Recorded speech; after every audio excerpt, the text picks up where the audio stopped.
მიტინგეების აგრესიულ ქმედებებს ჩვენ შესაძლოა შესაბამისად ვუპასუხოთ. და ახლა აგიხსნით რაც გულისხმობ. თუ თქვენ სამანქანო გზას ან ქუჩას გადაკეტავთ ბრეივარდის ოლქში, ციხეში აღმოჩნდებით.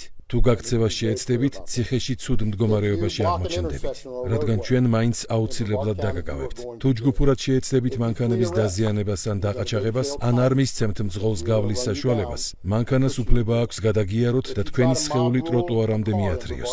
თუ ჩვენ შეგვაფურთხებთ, ჯერ საავადმყოფოში აღმოჩნდებით, შემდეგ კი ციხეში. თუ რომელიმე ჩვენგანს დაარტყამთ, ჯერ საავადმყოფოში აღმოჩნდებით, ნაცემ და დაკბენილ მდგომარეობაში, რადგან ჩვენი რომელიმე დიდი, ლამაზი ძაღლი მოგხედავთ. შემდეგ კი ციხეში. თუ რომელიმე ჩვენს ოფიცერს აგურს ან მოლოტოვის კოქტეილს ესვრით, ან იარაღს დაუმიზნებთ, ჩვენ თქვენს ოჯახებს შევატყობინებთ. თუ სად უნდა შეაგროვონ თქვენი გვამის ნარჩენები, რადგან სიცოცხლეს გამოგასალმებთ. ჩვენ აქ ბავშვურ თამაშს არ ვთამაშობთ. ეს ქაოსი უნდა დასრულდეს. თქვენ ყველანი უყურებთ თუ რა ხდება ქუჩებში. უყურებთ როგორ ესხმიან თავს პოლიციელებს, როგორ აფურთხებენ, როგორ ცდილობენ მათი ფიზიკური ჯანმრთელობა დააზიანონ, როდესაც პოლიციელები უბრალოდ მათი საქმის შესრულებას ცდილობენ. ხედავთ როგორ ძალადობენ საემიგრაციო სამსახურის თანამშრომლებზე, მხოლოდ იმიტომ რომ ისინი თავიანთ სამუშაოს აკეთებენ. ეს ყველაფერი ობსტრუქციაა და ჩვენ ვალდებული ვართ მას წინააღმდეგობა გავუწიოთ, კანონი და წესრიგი დავიცვათ.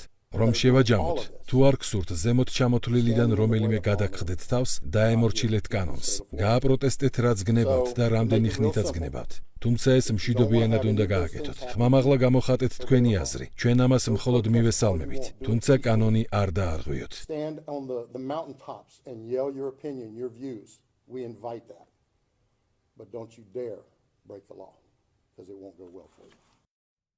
გამოიწერე და გაიგე ამბები ლიბერალური ცენზურის გარეშე.